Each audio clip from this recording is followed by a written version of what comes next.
Hello. आज हम लोग सीटेट 2019 का दिसंबर का पेपर सॉल्व करेंगे, ठीक है। देखिए इसका पहला क्वेश्चन जो है क्वेश्चन नंबर 31। इसमें बोला है किसी तीन ब्रांड हैं ए बी साथ सी, ठीक है। तीन कंपनियां हैं, कोई भी उनके ब्रांड के पेन हैं और उनके नाम पेन के क्या है ए बी सी, और 10, 12 और 24 के पैकेटों में उपलब्ध है। जैसे मान लीजिए कोई भी एक कंपनी ए है, वो 10 पैकेट का एक पैक बनाती है, और जो बी कंपनी है वो 12 पेन्स का एक पैक बनाती है, और जो सी कंपनी है वो 24 पेन्स का एक पैक बनाती है, ठीक है।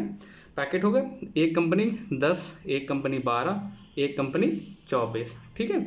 यदि एक दुकानदार को तीनों प्रकार के पेन समान संख्या में खरीदने हैं तो उसके द्वारा खरीदे जाने वाले पैकेटों की न्यूनतम संख्या क्या होगी, ठीक है। एक दुकान वाला है, वो पेन लेने गया है, उसमें क्या है एक ब्रांड है जिसमें 10 के पैकेट हैं, 12 के पैकेट हैं और 24 के पैकेट में हैं, और यदि उसे बराबर संख्या में पेन खरीदने हैं, ठीक है। तो ऐसे क्वेश्चनों के लिए आप क्या करेंगे, आपको कभी भी कुछ ऐसे दे दे, जैसे इसमें एक क्वेश्चन और आता है, एक घड़ी है, एक घड़ी 10 सेकंड में बजती है, एक 12 सेकंड में बजती है, एक 24 सेकंड में बजती है, तो ये तीनों एक साथ कितने में बजेंगी।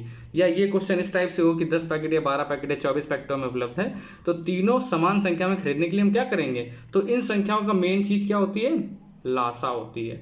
इसमें कुछ नहीं पूछता आपसे, सिर्फ आपको लासा निकालना होता है, ठीक है। तो हम लासा निकालते हैं। लासा देखिए क्या होगा, 10 का 12 और 24 दिया हुआ है, ठीक है। इसका लासा निकाल लेते हैं हम लोग।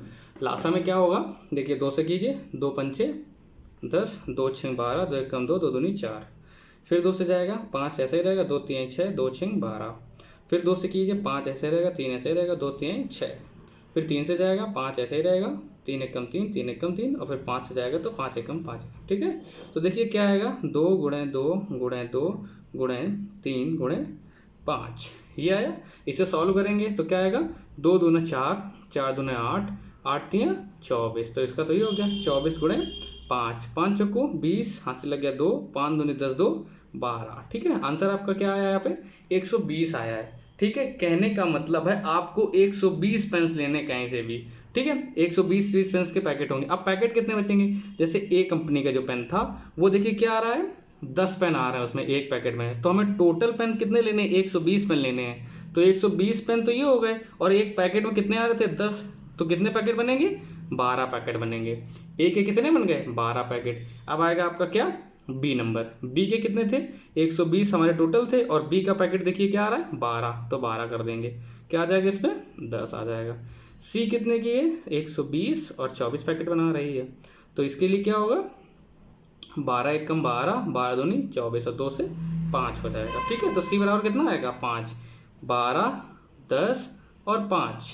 देखिए तीनों में क्या आ रहा है, आपका आंसर क्या आएगा, 12, 10 और 5, तो ऑप्शन 4 आपका, फोर्थ डी ऑप्शन आपका इसका सही होगा, ठीक है। अब चलते हैं अगले क्वेश्चन की तरफ। अगला क्वेश्चन क्या है, एक वर्ग की भुजा 4 सेंटीमीटर है, इसे काटकर 4 बराबर वर्गों में विभाजित किया गया है, प्रत्येक छोटे वर्ग का क्षेत्रफल क्या होगा।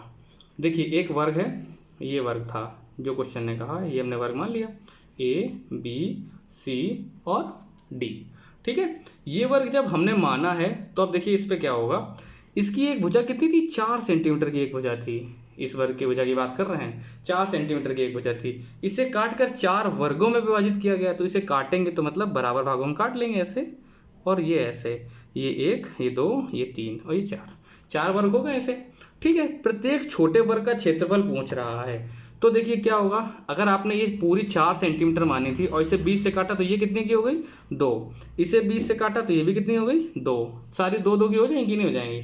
तो जो छोटा वर्ग बना है, जो छोटा वर्ग बना है उसकी भुजा कितनी होगी, उसकी भुजा होगी आपकी 2 सेंटीमीटर, ठीक है। बस कुछ नहीं, फिर आप क्षेत्रफल का फॉर्मूला लगा दीजिए। क्षेत्रफल तो ये पूछा, देखिए क्षेत्रफल का फॉर्मूला जब आप लगाएंगे, क्षेत्रफल बराबर होता है इसका भुजा स्क्वायर, भुजा स्क्वायर आपने इसका क्षेत्रफल लगा दिया, तो देखिए 2 आया था, तो 2 का स्क्वायर, 2 भुजा थी, 2 दूनी 4, तो क्षेत्रफल क्या हो जाएगा, सेंटीमीटर में था तो ये क्या हो जाएगा, सेंटीमीटर स्क्वायर। अब देखिए 4 सेंटीमीटर स्क्वायर कौन सा है, ऑप्शन 1, ऑप्शन ए इसका सही है, ठीक है। आप चलते हैं अगले क्वेश्चन की तरफ। देखिए अगला क्वेश्चन क्या कह रहा है, क्वेश्चन नंबर 33 कह रहा है निम्न में से कौन सा कथन सही नहीं है। सबसे बड़ी बात क्या है, आप इसे ध्यान से समझिएगा, ये है पूछ रहा है या नहीं पूछ रहा है। ठीक है, तो इसने पूछा है नहीं, तो हमें गलत ऑप्शन देखना है, कौन सा इन चारों में गलत है जो गलत बोल रहा है। ठीक है, चलिए हम लोग स्टेटमेंट की तरफ चलते हैं। पहला बोल रहा है सभी अभाज्य संख्याएं विषम संख्याएं होती हैं। अभाज्य संख्या आप जानते हैं, अभाज्य संख्या का मतलब जिसका गुणनखंड अगर आप करो तो गुणनखंड या तो उसका एक हो और वो खुद हो। ठीक है, अभाज्य संख्याएं क्या होंगी, जिनका गुणनखंड या तो एक हो और या वो खुद हो। जैसे 17, ठीक है, 17 में 1 है, 1 से या तो जाएगी और 17 खुद 17 से डिवाइड होगा। इस टाइप की संख्या, जैसे 13 है। ठीक है, तो पहला ये हो गया। ठीक है, एक चीज देखिए, पहला ही क्वेश्चन गलत है। क्यों, आपने ये तो दिमाग लगा लिया सभी अभाज्य संख्याएं विषम संख्याएं होती हैं, बात सही है, लेकिन क्या है, आप देखिए सबसे पहली बात क्या है, दो क्या है, दो आप देखते हैं दो क्या है, दो है सम संख्या। ठीक है, लेकिन दो सम संख्या है और सबसे, अगर सम संख्या हम बात करोगे तो सम संख्या में सबसे छोटी संख्या कौन सी होती है, दो। और दो क्या है, अभाज्य संख्या है। होती जरूर सम संख्या है ये, लेकिन क्या है ये, अभाज्य संख्या है। ठीक है, चलिए लेकिन फिर भी हम आगे देख लेते हैं क्या है। अभाज्य संख्याएं अपरिमित रूप से अनेक हैं। अभाज्य संख्याएं अपरिमित रूप से अनेक हैं, ये बात एकदम सही है। अगर देखा जाए तो क्वेश्चन एकदम सही बोल रहा है। तीसरा क्या बोल रहा है, अभाज्य संख्याओं के केवल दो गुणनखंड होते हैं। अभाज्य संख्याओं के केवल दो गुणनखंड होते हैं, जैसे हमने बताया आपको, या तो वो एक से जाएंगी और वो खुद से जाएंगी। ठीक है, तो ये भी स्टेटमेंट सही बोल रहा है। एक अंक वाली केवल 4 अभाज्य संख्या होती हैं। एक अंक वाली केवल 4 अभाज्य संख्याएं, गिन लीजिए आप, पहली 2 हो जाएगी, फिर 3 हो जाएगी, 4 नहीं होगी, फिर 5 हो जाएगी, फिर 6 नहीं होगी, 7 हो जाएगी, 8 9, तो मतलब ये देखो आप। ठीक है, एक अंक वाली अभाज्य संख्या कितनी है, 4, जो एक से जाती हैं और खुद से जाती हैं, इन्हें क्या बोलेंगे, अभाज्य संख्याएं बोलते हैं। ठीक है, तो ये आपका ये भी सही है। तो आप देखिए ये तीनों ये तीनों जो बातें वो बोल रहा है क्वेश्चन, ये सही बोल रहा है, ये तीनों सही हैं। ये भी स्टेटमेंट सही होता अगर दो ना आता है इस पे, तो सम संख्या होता है दो, तो कौन सा स्टेटमेंट होगा, ये स्टेटमेंट जो है यही गलत होगा और वो नहीं पूछ रहा है। तो इसका मतलब आपका ऑप्शन एक यही सही होगा। इसका आंसर क्या होगा, सभी अभाज्य संख्याएं विषम संख्याएं होती हैं, ये गलत है स्टेटमेंट। सही स्टेटमेंट क्या है, सही सभी अभाज्य संख्याएं विषम संख्याएं नहीं होती हैं। दो सम संख्या है, देखा है आपने, फिर भी ये अभाज्य संख्या में गिनी जाती है। ठीक है, समझ गए होंगे आप लोग। चलते हैं क्वेश्चन नंबर 34, देखिए क्या कह रहा है। क्वेश्चन नंबर 34 आपसे कह रहा है वह संख्या जो 1 से 10 दोनों सम्मिलित है, मतलब 1 से 10, 1 से लेके 10 तक का, 1 और 10 हैं उसमें, तक की सभी संख्याओं से विभाज्य होगी। ठीक है, तो देखिए सबसे पहली बात है, जैसे आप दो ऑप्शन है इसके, या तो आप क्या करेंगे, सारे जितने भी नंबर आएंगे 1 से 10 में, 1 2 3 4 5 6 7 8 9 और 10, जैसे क्या है ऑप्शन आपके पास 4 हैं। अगर कोई छोटा नंबर है, जैसे यहाँ देखिए कोई बड़ा नंबर नहीं है, अगर आप ट्राई मारना चाहें तो हर एक नंबर से या तो ट्राई मार लें, 1 से भाग जा रहा है, इसमें 2 से जा रहा, 3 से जा रहा, 5 से जा रहा, 8 से जा रहा, जैसे 9 में नहीं जाएगा, इससे भी 9 में नहीं जाएगा। दो तो देखिए आपने ऐसे गलत कर दिए हैं, क्या इसमें 9 का जाएगा, और 9 की डिविजिबिलिटी का रूल हमने आपको बताया था, सभी नंबर ऐड कर दो और एडिशन जो आ रहा है उसका, जो भी उसका योगफल आ रहा है, अगर वो भी 9 से डिवाइड हो रहा है तो इसका मतलब संख्या 9 से डिवाइड है। तो देखिए संख्या 6 और 4 10 होती है, 9 से डिवाइड होती है क्या, नहीं होती 9 से डिवाइड। ये देख लीजिए कितनी है, 5 2 7 7 2 9, 9 9 से डिवाइड हो जाएगी, क्योंकि इसमें 9 है, हमने इससे चेक कर लिया, तो ऑप्शन हमने 4 निकाल दिया। ठीक है, फिर भी अगर आप कहीं जैसे कोई बड़ा नंबर फंस जाता है और आपको नहीं समझ में आ रहा है, तो देखिए इसका रूल क्या होता है, ये जितने नंबर होते हैं हमें इसका क्या निकालना होता है, लासा निकालना होता है। हम इसका लासा निकाल लेंगे तो हमें पता चल जाएगा कौन सा ऐसा नंबर है जो इन सभी से डिवाइड होगा। ठीक है, चलिए तो लासा निकाल के भी देख लेते हैं। शॉर्ट ट्रिक तो इसकी यही थी कि आप एक डिविजिबिलिटी रूल लगा लीजिए, सबसे बड़ा नंबर था 9, 9 से जो जा रहा है वो ठीक है, नहीं जा रहा तो कोई दिक्कत नहीं। अब अगर यहाँ पे 2 मिल जाते जो 9 से जा रहे होते तो हम किसी और से चेक कर लेते, जैसे 7 से चेक कर लेते। ठीक है, अभी क्या था, सिर्फ एक ही जा रहा तो हमने सीधे ऑप्शन ले लिया। अब हम देखते हैं कैसे निकाला जाता है। ठीक है, तो पहले आपने 1 से किया तो 1 का कोई मतलब नहीं होता है, 2 से करते हैं तो ये भी 1 हो गया, ये भी 1 हो गया, ये 3 हो गया, ये 2 हो गया, ये 5, 2 3 जा 6, ये 7 हो गया, 2 4 जा 8, ये 9 हो गया और 2 5 जा 10, 2 5 10। फिर अब 2 से जा रहा है, हाँ जा रहा है, 1 1 3, ये भी 1 हो जाएगा, ये 5, ये 3, ये 7, ये 2 2 4 हो जाएगा, ये 9 हो जाएगा और ये 5 हो जाएगा। फिर करेंगे आप 2 से जा रहा है क्या, अभी जा रहा है 2 से, 1 1 3 1 5 3 7 1 9 5। ठीक है, अब क्या है, 1 से जा रहा है, 2 से जा रहा है, नहीं जा रहा है, अब 3 से चला जाएगा, 3 से जाते हैं, 1 एक एक एक, 5 ऐसा ही रहेगा, ये भी 1 हो जाएगा, ये भी 7 हो जाएगा, ये भी 1 हो जाएगा, 3 त्रिका 9 और ये 5 हो जाएगा। ठीक है, अभी 3 से एक बार और जाएगा ये 1, 1 1 5 1 7 1, 3 एकम 3 और 1 5। अब 5 से ले जाएंगे तो 1 1 1 1, 5 एकम 5, फिर 1 हो जाएगा 7, ऐसा ही रहेगा 1 1 और 1। अब बचा क्या, सिर्फ 7, 7 में ये भी 1 हो जाएगा, बाकी सारे 1 हैं ये। अब इनका सबका गुणनफल निकालो आप, 2 गुणे 2 गुणे 3 गुणे 3 गुणे 5 गुणे 7। देखिए कितने 2 3 थे, ठीक है, 3 2 हो गए आपके पास, देख भी लोगे आप, और ये 2 3 थे, 2 3 थे, 5 × 7, 2 दूनी 4 दूनी 8, ऐसे सॉल्व किया करो आप, जल्दी करोगे। 3 त्रिका 9 और 5 7, ठीक है। अब देखिए 8 × 5 40 होता है, सबसे अच्छा है 40 कर लिया, ज़्यादा हमें दिक्कत नहीं होगी, और 9 7 63 हो गया। ठीक, अब 4 का इसमें कर लीजिए, 4 3 12 की 2, हाथ से लगा 1, 6 चौको 24 1 25, और एक जीरो भी था तो एक जीरो भी लगा दीजिए। देखिए आंसर क्या आया, 2520, यही आंसर आया है जो आपका आ रहा है, तो ऑप्शन 4 सही है। ठीक है, शॉर्ट ट्रिक से आप इसे जल्दी करिएगा तो ये आपको ये टाइम बचाएगा। शॉर्ट ट्रिक से आप सीधे यही करिएगा, सबसे बड़ा नंबर उठाइएगा और उससे चारों में डिवाइड करके देख लीजिएगा, ये जल्दी हो जाएगा, ना कि इस लंबे प्रोसेस से। ठीक है, जब आपको समझ में ना आए कुछ तब आप इस प्रोसेस को करिएगा। ठीक है, इससे आपका क्या होगा, टाइम तो थोड़ा ज़्यादा लगेगा लेकिन आंसर आपका सही आ जाएगा। ठीक है, चलते हैं अब अगले क्वेश्चन की तरफ। अगला क्वेश्चन देखिए क्या कह रहा है, क्वेश्चन नंबर 35। आयशा के पास केवल 5 और 10 के सिक्के हैं। यदि उसके पास सिक्कों की कुल संख्या 25 है और 160 का धन है तो उसके पास रुपए 5 और 10 के सिक्कों की संख्या है। ठीक है, तो इस क्वेश्चन को आप ध्यान से समझिएगा। वैसे है ये क्लास 7th और 8th का क्वेश्चन। ठीक है, आपको छोटी बुक्स में 6, 7th, 8th के आसपास मिलेगा, लेकिन ये क्वेश्चन अक्सर काफ़ी एग्जाम्स में पूछा जाता है। ठीक है, तो आप इसे समझिए अच्छे से क्या होता है। जैसे आयशा एक है, आयशा के पास 5 और 10 के सिक्के हैं।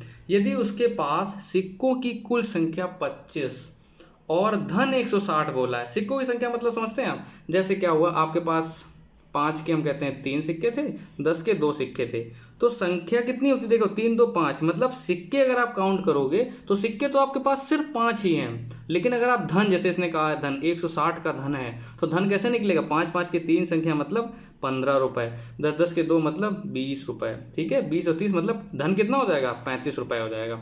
ठीक है, ये बात समझ आ रही है आपको। सॉरी, उसमें दिख तो रहा नहीं है, हमने आपको ऊपर बता दिया है, एक बार फिर से बता देते हैं। जैसे इस पर क्या कहा है, आपके पास 5 रुपए के 3 सिक्के थे और 10 रुपए के 2 सिक्के थे।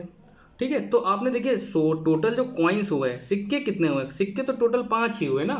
ठीक है, तो सिक्कों की संख्या 5, वो सिक्कों की संख्या ये दी हुई है, और जो धन दिया हुआ है कि 160 का धन है। धन कैसे निकलता है, जैसे 5 5 के 3 सिक्के 15 रुपये हो गए, और 10 10 के 2 सिक्के 20 रुपये हो गए, तो 20 और 30 और 35 रुपये। ठीक है, तो धन कितना हुआ आपके पास, धन तो आपके पास 35 हो गया, लेकिन सिक्कों की संख्या 5 है। ठीक है, बस ऐसे आप समझिएगा, आपके समझने के लिए हमने ये एग्जांपल दिया है। ठीक है, अब हम क्वेश्चन करने का तरीका बताते हैं, क्वेश्चन कैसे होगा।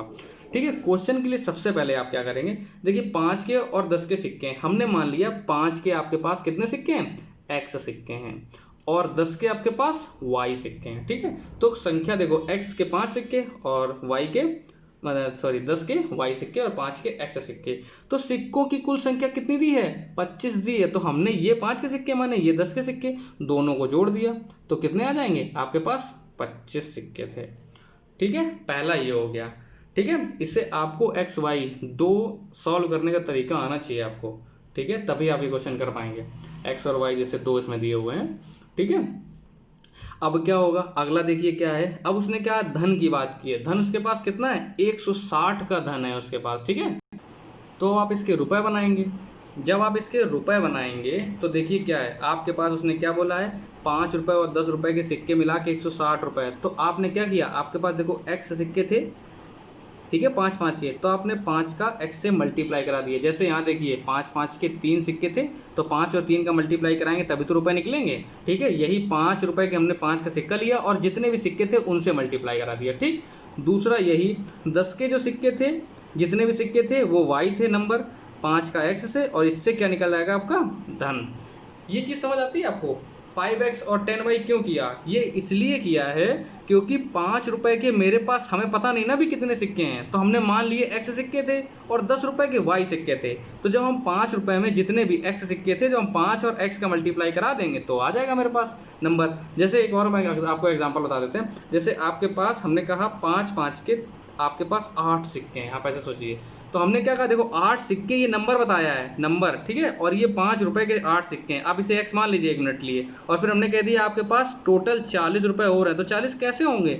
5 × 40, 5 के सिक्के थे और 8 सिक्के थे, तो 5 × 8 बराबर 40 रुपए। यही मैंने यहाँ पर किया हुआ है। जैसे x और y था, तो x हमने नंबर माने हुआ है ना कि 5 के x सिक्के हैं, 10 के y सिक्के हैं, और टोटल नंबर ऑफ सिक्के कितने सिक्के हैं? 25 सिक्के हैं। तो हमने यही कर दिया यहाँ पे, ठीक है। अब जब अगला किया हमने, अगला स्टेप क्या है, 5 के जितने भी सिक्के थे उनके रुपए हो गए, 10 के जितने रुपए थे, जितने सिक्के थे वो हो गए। तो उससे नंबर कितना मिला हमें? 160 रुपये टोटल इकट्ठा हुआ है मेरे पास, ठीक है। सब कुछ यही है। ये आपकी इक्वेशन फर्स्ट हो जाएगी, ये इक्वेशन आपकी सेकेंड हो जाएगी, ठीक है।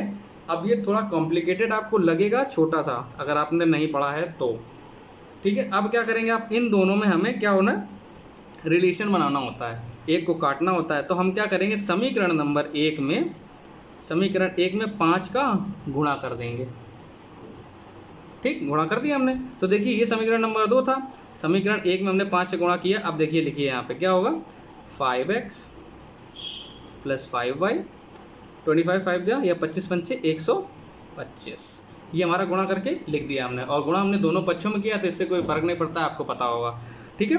फिर हमने क्या लिखा, जो दूसरी थी इक्वेशन, 5x + 10y बराबर 160, ठीक। अब हमें क्या करना है, इन दोनों को माइनस करना है। ये माइनस हम इसलिए करते हैं कि एक खत्म हो जाए, या तो x खत्म हो जाए या तो y खत्म हो जाए। इससे देखिए अब ये प्लस का 5x, ये माइनस का 5x, ये खत्म हो जाएगा आपका, ये प्लस का 5y और ये माइनस का 10y।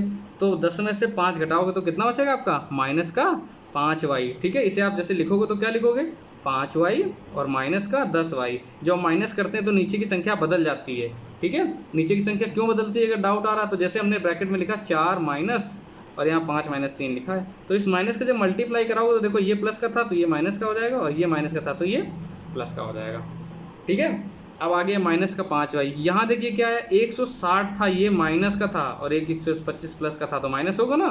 10 में से 5 गया 5, यहाँ बचा 5, 5 में से 2 गया 3, कितना बचा, 35 बचा, वो भी माइनस का। और माइनस प्लस में क्या होता है, साइन हम चिन्ह उसका लगाते हैं जो नंबर बड़ा होता है। यहाँ पे नंबर 160 है जो बड़ा है, ठीक है, इसलिए हम 160 का साइन लगाएंगे। 35 हो गया। अब देखिए माइनस दोनों तरफ है तो माइनस से माइनस कट जाएंगे। y 5 से 7 गुणे में था तो ये क्या हो जाएगा, भाग में आ जाएगा, 5 × 7 = 35। तो y की वैल्यू क्या आ जाएगी, 7 आ गई y की वैल्यू। और अब आप ध्यान से सोचिए, आपने जो पहली इक्वेशन बनाई थी x + y बराबर 7 बनाई थी, ये सिक्कों की संख्या ही तो थी, और इससे y की वैल्यू क्या आ गई है, सॉरी 7 नहीं है 25 है, ये टोटल y की वैल्यू 7 आ गई है। तो x + 7 बराबर 25।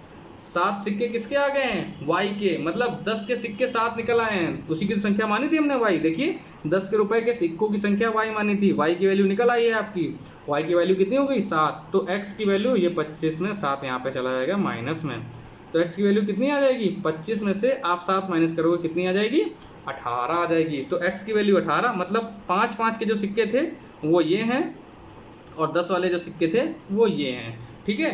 तो आपका क्या हो गया, 18 सिक्के 5 के, और 10 के सिक्के 7। अब क्वेश्चन में पूछा गया था तो उसके पास रुपए 5 और 10 के सिक्कों की संख्या है। तो पहले कौन सा पूछा है, 5 के सिक्के पूछे हैं पहले।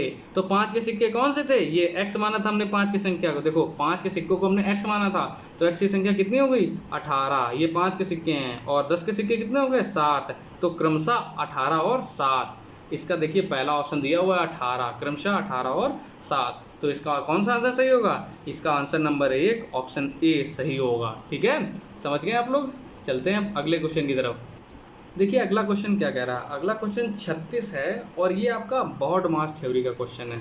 अगर कोई ऐसा क्वेश्चन आता है जिसमें आपके साथ प्लस माइनस इंटू डिवाइडेशन ये सारे एक साथ होंगे, अगर गुणा भाग ये सब, तो आप क्या करोगे, एक रूल होता है छोटा सा, बॉड मास, इंग्लिश में याद रखिए जल्दी रहेगा, हिंदी में थोड़ा कठिन पड़ता है। इसमें बी का मतलब क्या है, ब्रैकेट, ठीक है, बी का मतलब ब्रैकेट है, ओ का मतलब ऑफ, या हिंदी में कहेंगे तो का, डी का मतलब आप जानते हैं डिवाइडेशन, एम का मतलब आप जानते हैं मल्टीप्लिकेशन, एडिशन और सब्सट्रैक्शन।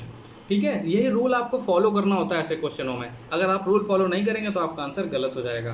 ठीक है, तो सबसे पहले अगर ब्रैकेट देखिए, इसमें कहीं ब्रैकेट है क्या? नहीं, ब्रैकेट तो नहीं है कहीं पे भी, ऑफ नहीं है।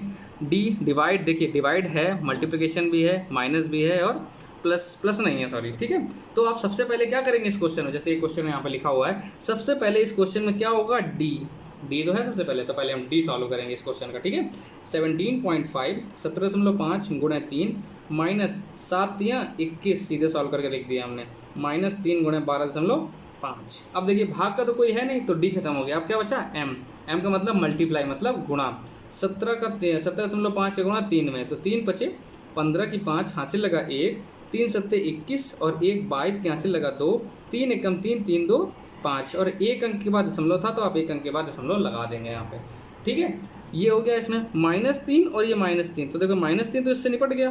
फिर ये माइनस, इस 3 का गुणा पहले इसके साथ होगा, जैसे माइनस लगा तो आप पहले माइनस नहीं कराएंगे ना प्लस कराएंगे, यहाँ पे पहले गुणा होगा इसके साथ में। ये देखिए इसके पेयर ये बने हुए हैं। ठीक है, 3 पचे 15 की 5, हासिल लगा 1, 3 दूनी 6 1 7, 3 एकम 3, 1 अंक के बाद दशमलव लगा देंगे। ठीक है, देखिए आपके सही सही क्वेश्चन क्या होनी, 52.5 -3 माइनस 37.5।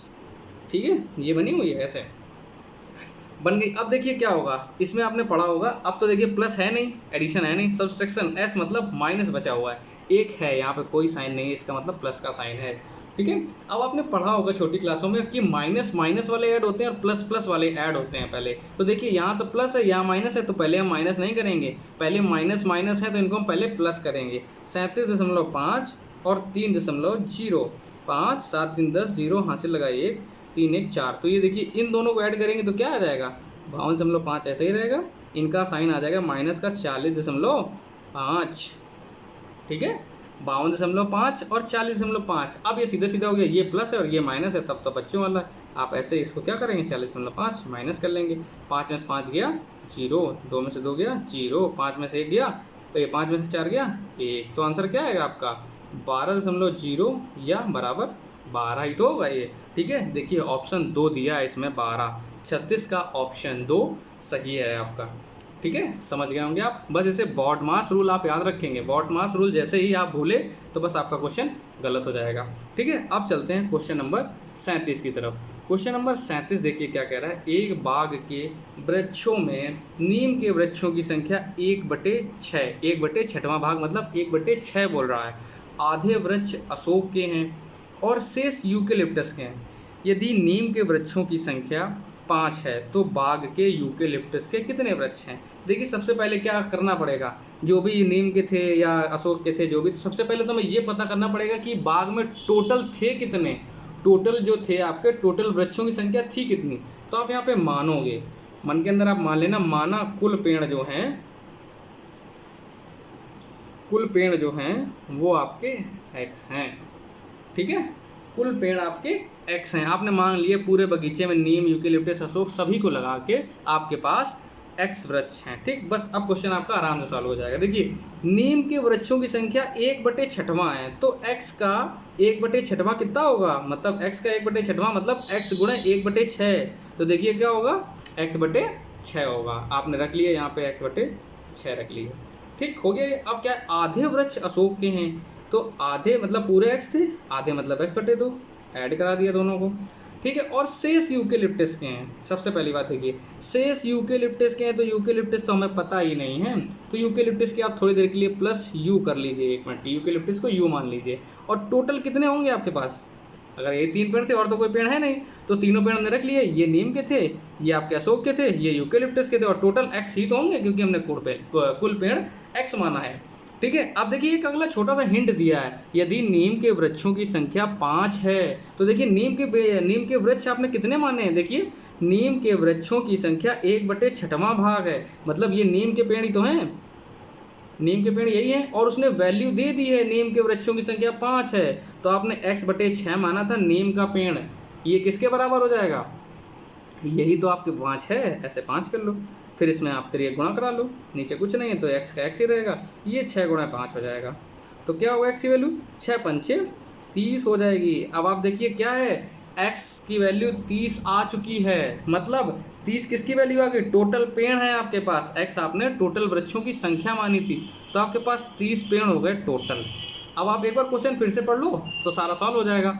1/6वां भाग 30/6 कितना हो जाएगा? 5 पेड़, ये दिया था आपको देखो, ठीक है। प्लस x/2 आधे अशोक के थे, तो 30/2 मतलब 15 क्वेश्चन किसके थे?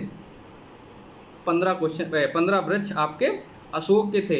आगे क्या बोला? शेष यूकेलिप्टस है, तो 15×5 कितने होते हैं? 20 होते हैं। और टोटल पेड़ कितने थे? 30 थे, तो यूकेलिप्टस नहीं निकलेंगे। 30 पेड़ थे टोटल, ये 20 हमने निपटा चुके हैं। बचे कितने? 10 पेड़ ही तो बचे, ठीक है। तो आपको कुछ करने की जरूरत भी नहीं पड़ेगी, सीधे आपका आंसर आ गया 2। 10 पेड़ हैं आपके यूकेलिप्टस के, ठीक है, समझ गए होंगे।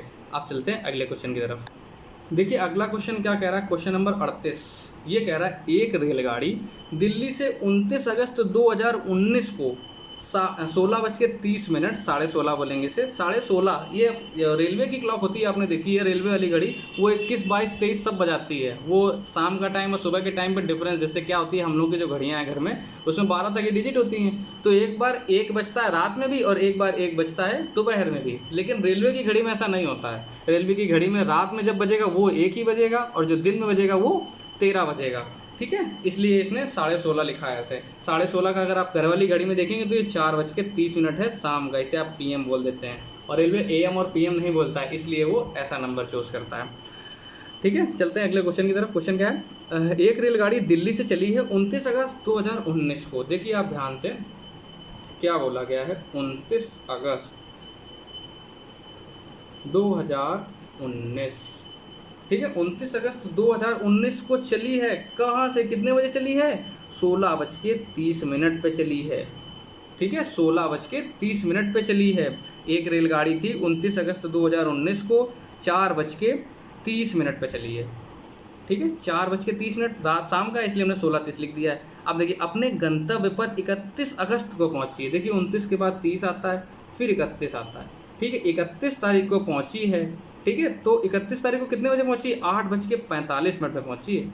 8:45, 8:45 का मतलब है सुबह के पहुंची 31 अगस्त के, ठीक है। तो कह रहा है इस यात्रा का कुल समय बताइए कितना है। तो देखिए कुल समय कैसे निकलेगा। पहली बात तो 29 अगस्त को 16:30 पे चली थी, तो 30 अगस्त 2019 को 16:30 तक अगर आ गई, ठीक है, तो कितना हो गया ये टाइम? 24 घंटे हो गया। ऐसे सॉल्व करिएगा इसे, ठीक है। आप 29 अगस्त 2019 को 16:30 पे चले थे और 30 अगस्त 2019 16:30 सेम टाइम 24 घंटे में भी आप अभी नहीं पहुंचे हैं, ठीक है। 16:30 मतलब 16:30 का मतलब शाम का 4:30 बजा हुआ है, ठीक है। अब आप क्या आएंगे? अब जब 30 तारीख में थे आप शाम को 4:30, तो आप पहले 12 बजे में पहुंचेंगे। 12 बजे मतलब रात के 12 बजे, ठीक है। आप इसमें देखिए 1 मिनट लिए आधे घंटे, ये आपने यहाँ पे इसको अलग से लिख लीजिए। आप 24 घंटा देखो आपने कर लिया है। 24 के बाद प्लस, अब देखिए 16:30 है, इसे राउंड फिगर में बना लीजिए 17। तो जब आपने 17 बनाया इसको ऐसे, तो 30 मिनट आपने ऐड किए ना, तो 30 मिनट आप और ऐड कर लेंगे। तो 30 मिनट को आप कैसे ऐड करेंगे? 0.30 लिखिएगा, ऐसे घड़ी के बाद लिखा होता है ना 0.30 ऐसे, क्योंकि आधा घंटा आपने ऐड किया। अगर 30 ही कर लिया फिर आप 24 और 30 कर देंगे तो आप क्वेश्चन गलत कर लेंगे, ठीक है। इसलिए आप घड़ी के ऐसे ही रखाना कि ये 30 मिनट हैं, घंटे नहीं है ये, ठीक है। अब आपके पास 17 बज गया है। अब 17 के बाद जब 18 बजेगा, 19, 20, 21, 22 और 23, जैसे ही 24 बजेगा तो ये क्या हो जाएगा? 0 बज जाएंगे रात के 12। यही तो 24 होता है, 0, इसी को 0 लिखा होता है वहाँ पे, ठीक है। अब देखिए आप 17 से 18 में आएंगे तो 1 घंटा, 17 था। अब ऐसे नहीं जोड़ेंगे, 17 18 जोड़ने लगे, क्यों? 17 तक तो हम आ चुके हैं। अब 17 से जब 18 पे चलेंगे तभी तो 1 घंटा होगा, ठीक है। 1 2 3 4 5 6 7, मतलब 7 घंटे आप और चल चुके हैं, ठीक है। अब आप कहाँ आ गए? रात के 12 बजे। अब रात के 12 से सुबह 8:45 तक आएंगे तो 8 घंटा 45 मिनट और चल चुके हैं आप, ठीक है। क्वेश्चन समझ आ गया आपको? देखिए 29 अगस्त से 30 अगस्त उसी टाइम पे आया तो 24 घंटा ये हो गया। फिर हमने इसको राउंड में बनाने के लिए 30 मिनट और ऐड किए, लिख दिए 30 मिनट बाद, तो ये 17 बज गए। फिर 17 से रात में 12 बजे तक कितना बजा? 7 घंटे बजा। 7 घंटे के बाद सुबह 8:45, तो रात में 12 से सुबह 8:45, 8 घंटे 45 मिनट ही तो होगा, ठीक है। ये हमने लिख लिया। अब क्या बचा आपका काम? सिर्फ इनको ऐड करना बचा है। ये देखिए 24 00, ये 30 मिनट आपके यहाँ पे हैं, ये 7 घंटे हैं, ये 7 घंटे और ये 8 घंटा 45 मिनट। इसे आप क्या करेंगे? बस ऐड कर लेंगे। 5 और 4 3 7, ये घड़ी हो गया, ये 4 और 7, 7 4 11, 11 8 19 की 9 हासिल लगाए, 2 1 3। तो देखिए 39 घंटे 75 मिनट हो गया है, लेकिन ऐसा कोई इसमें ऑप्शन तो दिया नहीं है 39 घंटे 75 मिनट। तो आप एक मिनट दिमाग लगाइए, एक घंटे में कितना होता है? एक घंटे में होता है 60 मिनट। कोई कभी घड़ी पे देखिए कि आपने 75 बज रहा है? 75 मिनट नहीं होता कभी 75 मिनट। तो आप क्या करेंगे, 75 मिनट से आप 60 हटा देंगे। 60 मिनट जैसे ही हटाएंगे तो यहाँ पे कितना बचेगा? अब 60 हटाएंगे तो कितना बचेगा? 15 मिनट बचेगा ये, ठीक है। और 60 मिनट हटाएं तो कितना होगा? 1 घंटा हो जाएगा। तो ये इधर आएगा तो क्या बच जाएगा?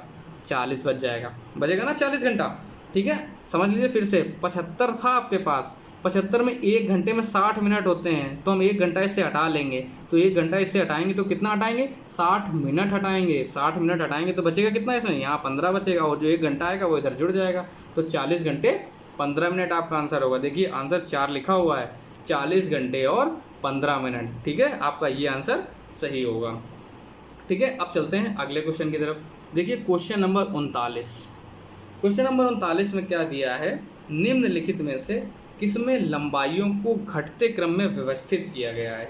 देखिए सबसे पहली बात, आपको ऐसे क्वेश्चनों में देखना है कि सारे डिजिट सेम है कि नहीं है। देखिए 8500 mm, 8500 mm, 8500 mm, 8500 mm, 800 centimetre, 800 centimetre 8 mm, 800 centimetre 8 mm, 800 centimetre 8 mm और 800 सेंटीमीटर 8 mm, और 80 DM 8 cm, 80 DM 8 cm, 80 DM 8 cm, 80 DM 8 cm। कहने का मतलब जो भी चारों डिजिट्स दी हैं इसमें, जिसका हमें एडिशन या सब्सट्रैक्शन जो भी करना है, जैसे भी कुछ करना है, सबसे पहले हमें नंबर देखने सारे सेम हैं। तो देखिए नंबर सारे सेम हैं, 8500 मिलीमीटर, 800 सेंटीमीटर, 8 मिलीमीटर और 80 डेकामीटर या डेसीमीटर जो भी माने आप इसे, और 8 सेंटीमीटर। देखिए आप डेका और डेसी में आपको अगर कन्फ्यूजन आ रहा है तो उसका कोई मतलब नहीं है इस क्वेश्चन में, क्योंकि देखिए डीएम अगर आप डेसीमीटर मान लेंगे तो भी और डेकामीटर मान लेंगे तो भी उससे कोई दिक्कत नहीं आएगी, ठीक है। फिर भी आपकी कन्फ्यूजन के लिए हम बता दें, आपको कहीं पर डीएम लिखा मिलता है तो इसका मतलब 99% डेसीमीटर होता है, ठीक है। लेकिन आप डीएम डेकामीटर में मानोगे तो उससे कोई दिक्कत नहीं है, ठीक है। इसको सॉल्व करने के लिए हम आपको एक छोटी सी ट्रिक बता रहे हैं जो आपके आगे हमेशा काम आएगी। देखिए एक चैन होती है, वो चैन क्या होती है? मिली, सेंटी, डेसी, मीटर, फिर डेका, हेक्टो और किलो। बस इतने ही आपको याद रखने हैं, ठीक है। इतने से ही पूरा काम चल रहा होता है आपका, ठीक है। देखिए milli, centi, decimetre, deca, hecto, kilo, ये मतलब बढ़ता हुआ क्रम है। मिलीमीटर सबसे छोटा होता है और किलोमीटर सबसे बड़ा होता है, ठीक है। अगर आपका कभी लीटर आ जाए तो मीटर की जगह लीटर कर लीजिएगा, बाकी सब वही होगा, milli litre, centi litre, deci litre, litre, deca litre, hecto litre और लीटर, ठीक है। आप इसे चेंज कर सकते हैं, बस यही इतना बड़ा होता है। अब देखिए क्या होता है, सबसे बड़ी बात, जब आप मिलीलीटर या किलो लीटर, आप मिलीलीटर मतलब छोटा है, जब छोटे से बड़े की तरफ जाएंगे तो आप क्या करेंगे? भाग करेंगे, और जब बड़े से छोटे की तरफ जाएंगे तो गुणा करेंगे। जैसे हमने आपको बताया 1 किलोमीटर बराबर, तो आपने क्या किया? तुरंत मीटर, 1 किलोमीटर ये था, मीटर की तरफ भगे तो आपने क्या बताया? 1000 मीटर। और ये 1000 कैसे आता है आपको बता दें, आप जहाँ से चल रहे हो, जैसे किलोमीटर से चले थे मीटर से जाना, आप यहाँ 1 लगा लो और जितने बचे उनके 0 लगाते चले जाओ। तो देखिए कितना ये 1000 बन रहा है कि नहीं बन रहा है? उल्टा बन रहा है, तो ठीक है। बस ऐसा ही होता है, अगर 1 किलोमीटर में मिलीमीटर पूछे तो 1 लगा लो, 0 0 0 0 0 0 सब में 0 रखोगे, बस आप ये लिख दोगे, इतने ही मिलीमीटर होते हैं। कुछ भी पूछे आपसे 1 किलोमीटर में कितने मीटर हो गए, 1 किलोमीटर में कितने डेकामीटर होंगे, तो 100 डेकामीटर होंगे।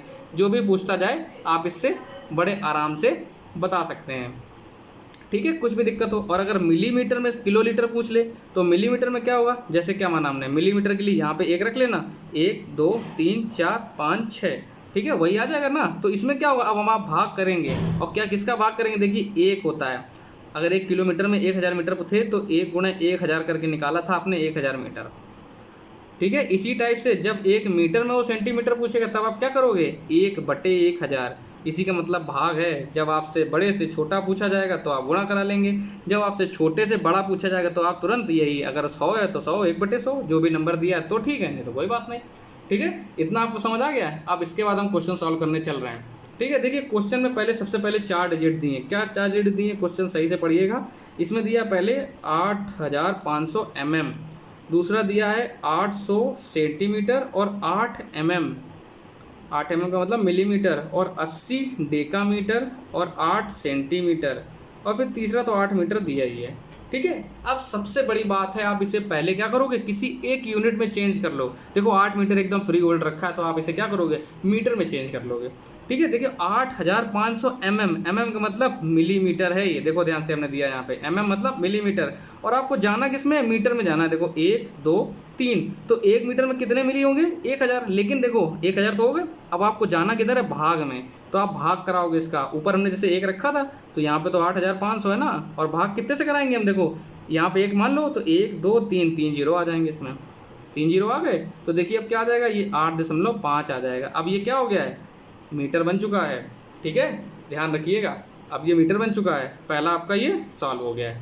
दूसरा देखिए क्या है, 800 सेंटीमीटर है, 800 सेंटीमीटर, ये सेंटीमीटर है, ये मीटर है। 1 मीटर में कितने सेंटीमीटर होते हैं, 100 सेंटीमीटर होते हैं, लेकिन हमें सेंटीमीटर से मीटर में जाना है, तो क्या करेंगे हम, भाग करेंगे, तो 800 सेंटीमीटर बटे 100, ये तो मीटर में हो गया मीटर में।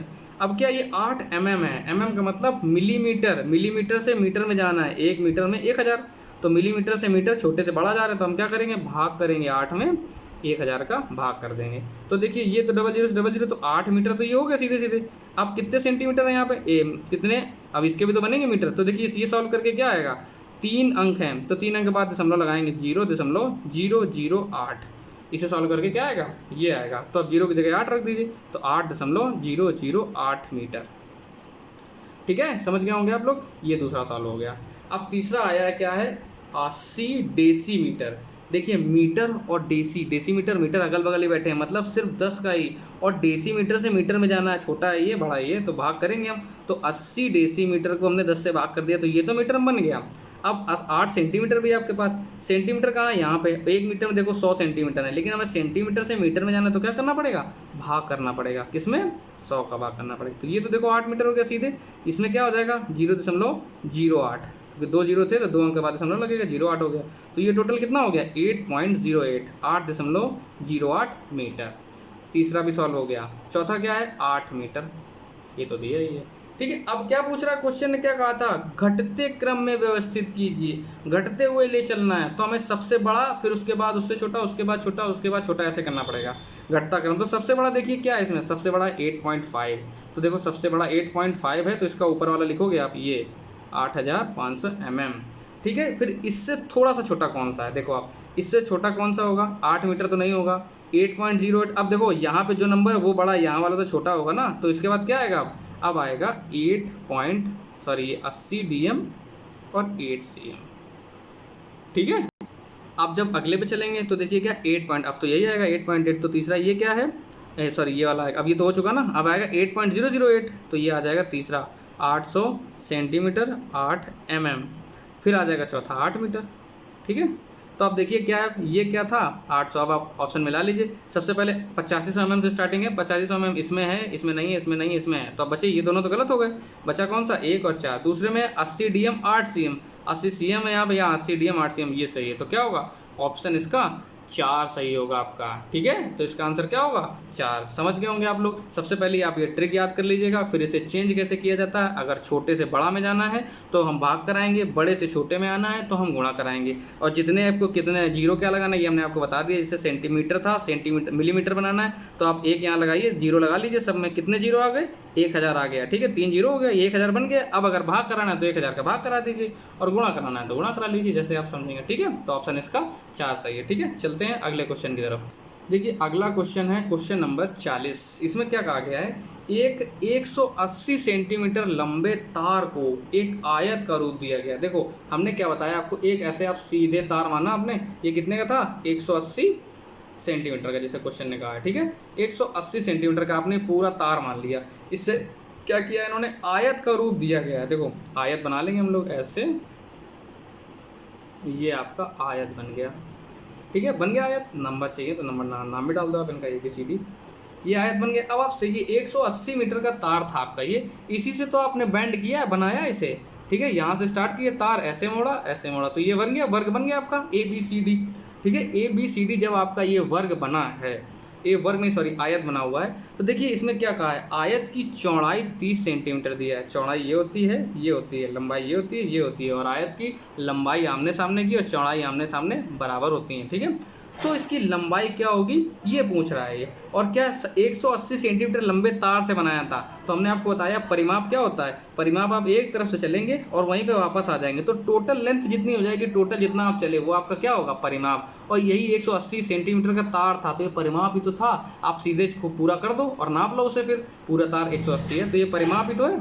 ठीक है, इसे हम क्या बोलेंगे, परिमाप ही बोलेंगे। परिमाप बराबर 180 सेंटीमीटर। ठीक है, इसके बाद आप क्या करोगे, देखो अब आपका परिमाप का फॉर्मूला होता है 2l+b, 2 लंबाई प्लस चौड़ाई बराबर 180। आयत का परिमाप हो, वर्ग का परिमाप हो, किसी का भी, अगर आप भूल भी जाते हैं पेपर में तो आप ऐसे याद रखिएगा, चारों जो भुजाएं हैं उनका योग होता है परिमाप।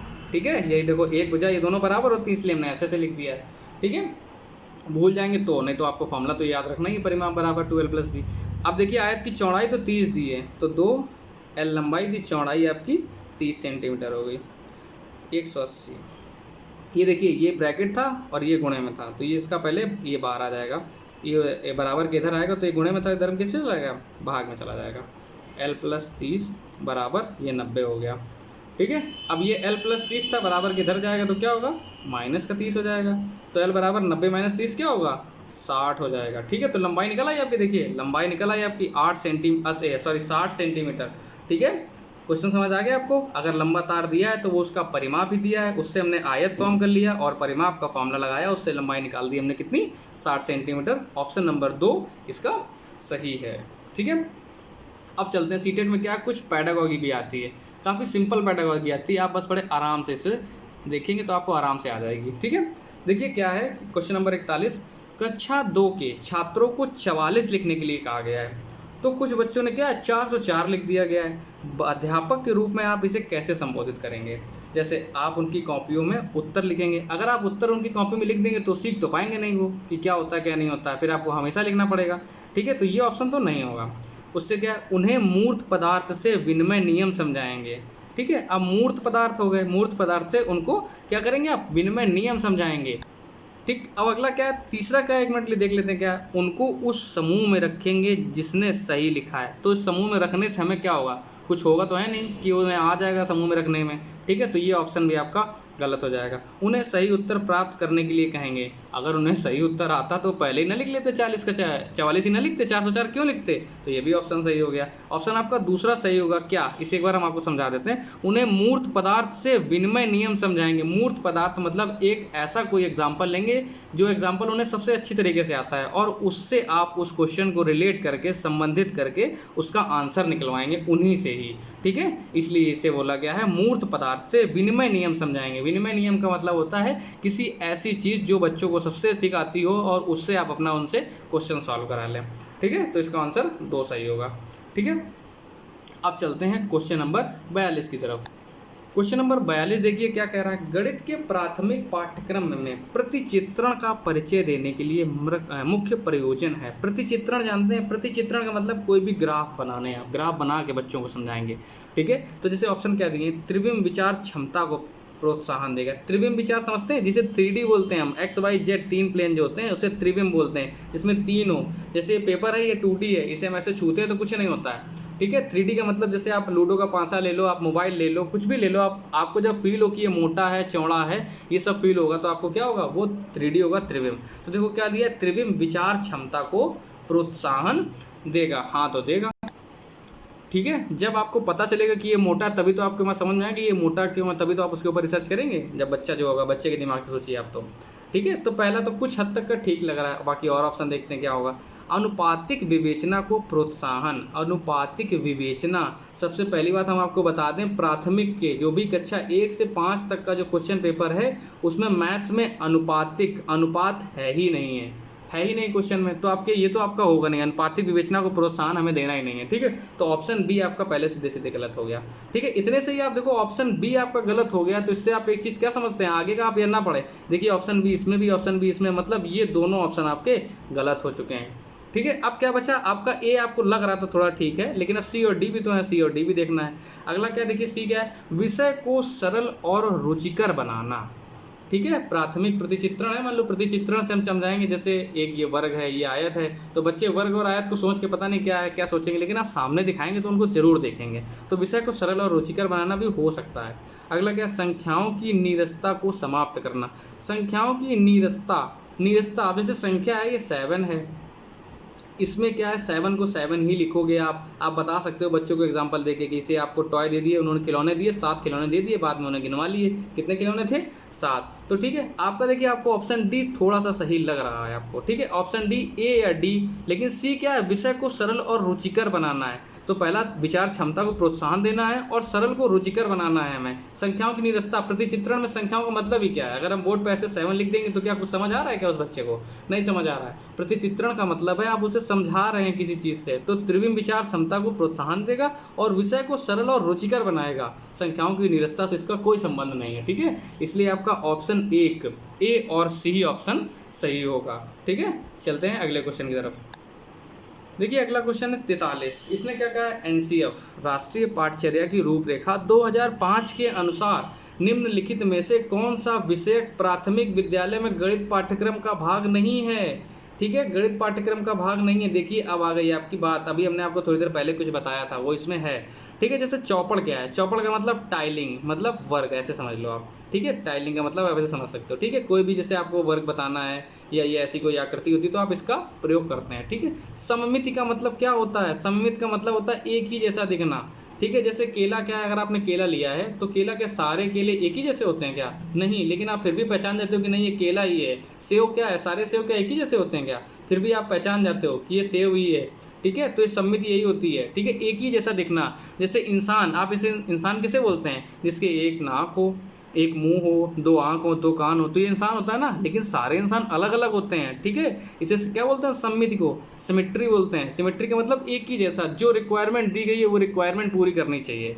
जैसे हमने इंसान के लिए बताया, उसके पास बुद्धि हो, 2 आँख हो, 2 कान हो, तो सारे इंसानों के पास है, लेकिन ये क्या है, सारे दिखते तो सब अलग अलग है ना, लेकिन आप कहते सबको इंसान नहीं हो। ठीक है, तो सम्मिति है। और प्रतिरूप, प्रतिरूप का मतलब समझते हैं, जैसे फोटो कॉपी करा के रख दी, आपकी फोटो निकाल के रख दी, ये सब क्या है, प्रतिरूप है। और अनुपात, हमने आपको थोड़ी देर पहले बताया था, कक्षा 1 से 5 तक के विषय में जो एनसीएफ 2005 आई थी, इसमें क्या है, अनुपात नहीं है।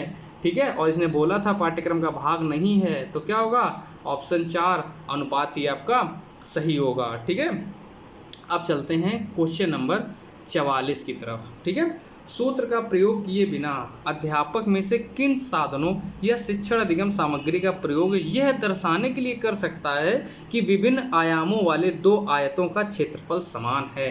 अगर देखिए आपके पास कोई बच्चा है, आपने 2 आयत बना दिए उसके लिए, और आपको बताना है कि इनके दोनों के क्षेत्रफल समान है। अब आप कैसे समझाएंगे, पहली चीज़ आप क्या करेंगे, पैमाना लेंगे। पैमाने का मतलब आप स्केल लिए, आपने इसको नापा, ये इतने सेंटीमीटर, ये इतने सेंटीमीटर, ये इतने सेंटीमीटर, ये इतने सेंटीमीटर, और ये 8 तो ये भी 8, ऐसे समझाएंगे। ठीक, पहला ऑप्शन नहीं देख लिया।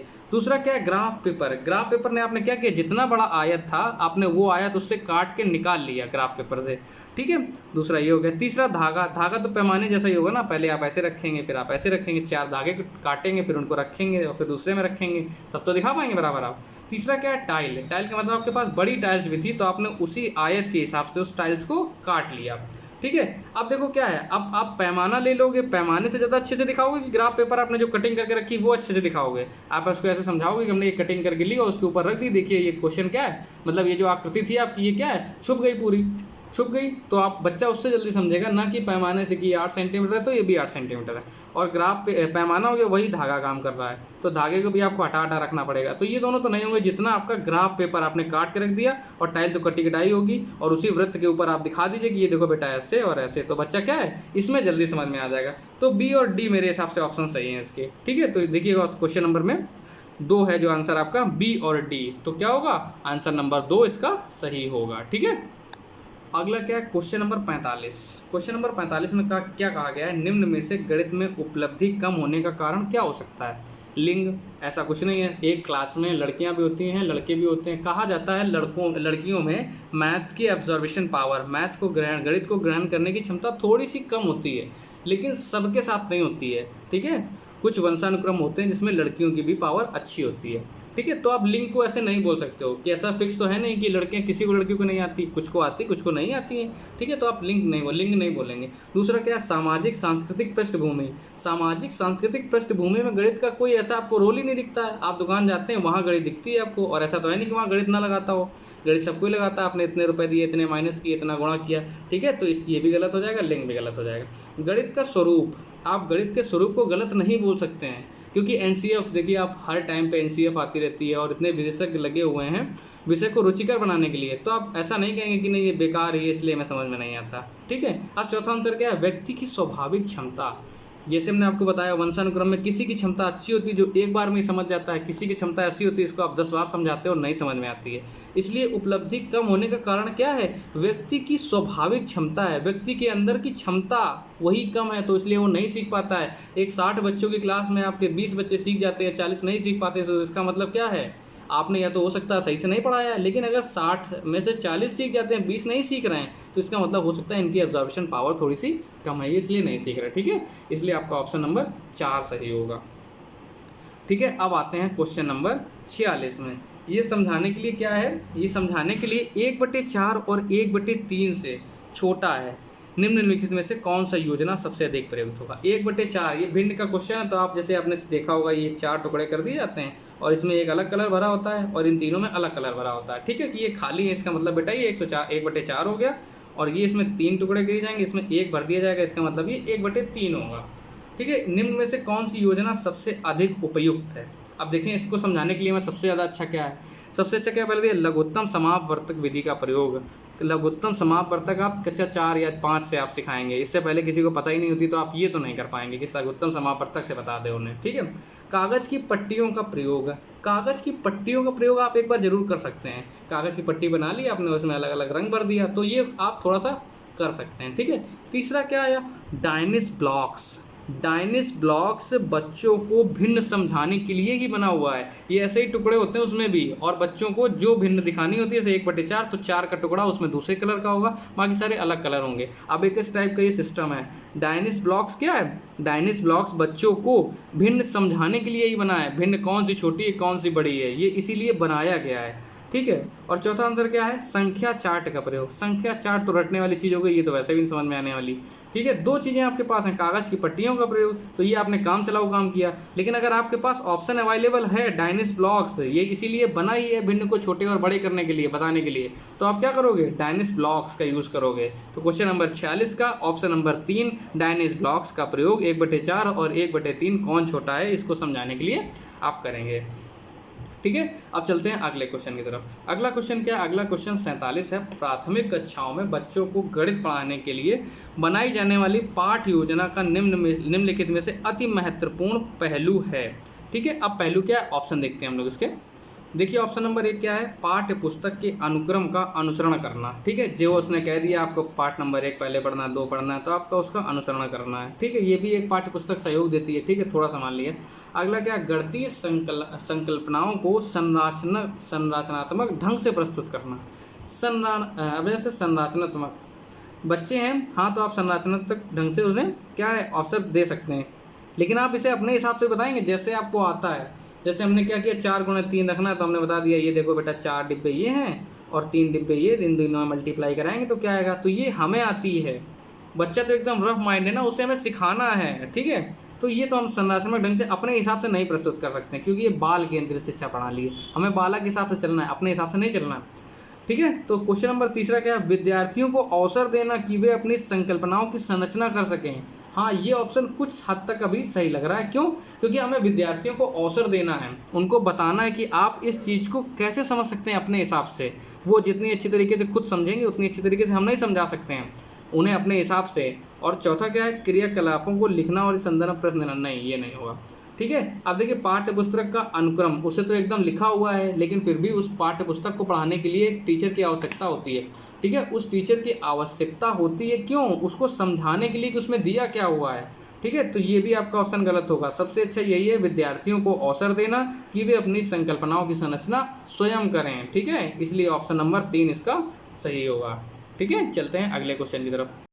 देखिए क्वेश्चन नंबर 48 क्या कह रहा है, निम्नलिखित में से किसे संरचनात्मक संरचनावादी गणितीय कक्षा कक्ष का लक्षण नहीं माना जाता है। ठीक है, देखिए नहीं माना जा सकता है, पूछ रहा है। ठीक ठीक, चलिए देखते हैं पहला क्या है। गणित के अधिगम में भाषा और संवादों की भूमिका पर उचित ध्यान दिया जाता है। गणित की भाषा अधिगम, देखिए गणित भाषा अधिगम, गणित की भाषा हमें नहीं सीखनी होती है, हमें गणित अलग है, उससे भाषा का कोई भी लेना देना नहीं है। ठीक है, हमें भाषा क्या है, अगर आपका बच्चा जिस लैंग्वेज से बात करता है आप उसे उसी लैंग्वेज में समझाएंगे तो ज़्यादा अच्छा रहेगा, और गणित में भाषा का ज़्यादा असर नहीं पड़ता है। ठीक है, पढ़ता है, ये नहीं कह रहे नहीं पढ़ता है, पढ़ता है लेकिन एकदम नाम मात्र का असर पड़ता है। 4x3 सिखाना, आप उसे 4x3 सिखाइए, 4x3 सिखाइए, उससे हमें कोई लेना देना नहीं है। वो जिस भाषा को जानता है आप उसे उस भाषा में सिखाएंगे। दूसरा क्या, अध्यापक स्वीकार करता है कि दी गई अन्योन्य क्रिया में विभिन्न विद्यार्थी अलग अलग प्रकार से समझ सकते हैं। देखिए क्या ये ऑप्शन आपका सही है, ये बात जो कही गई है सही तो है। ठीक है, उचित ध्यान दिया जाता है, ये भी कही हमने क्या गलत की, क्या कही है, थोड़ी देर के लिए गलत कही है।